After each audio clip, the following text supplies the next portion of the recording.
Britaniku i mbijetuar nga rënja e avionit në Indi, kur po ngrihej, u dëgjua një zhurmë e madhe dhe të paktën një nga 242 personat në bordin e avionit të kompanisë Air India që u rrëzua pak pas nisjes nga aeroporti i Ahmedabad, duket se ka mbijetuar. BBC citon komisionerin e policisë, i cili tha agjencisë së lajmeve ANI se ka një të mbijetuar i cili kishte qenë i ulur në vendin 11A në bordin e avionit Boeing 7878 Dreamliner.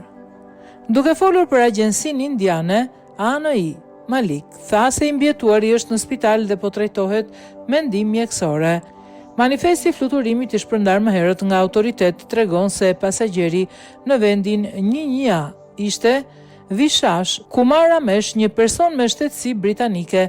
Mediat indiane raportojnë se kanë folur me Vishash në spital dhe ai ka ndar kartën e tij të embarkimit që tregonte emrin në vendin 11A. 11A. 30 sekonda pas ngritjes u dëgjua një zhurmë e madhe dhe më pas avioni u rrëzua. Gjithçka ndodhi kaq shpejt, ka thënë i mbijetuari. 40 vjeçari kishte shkuar në Indi për disa ditë për të vizituar familjarët. Ai po kthehej në Mbretërinë e Bashkuar bashkë me të vllajin, një 45 vjeçar me emrin Ayu Kumar Ramesh. Kur hapa syt, kishte kufoma rreth meje, isha i friksuar.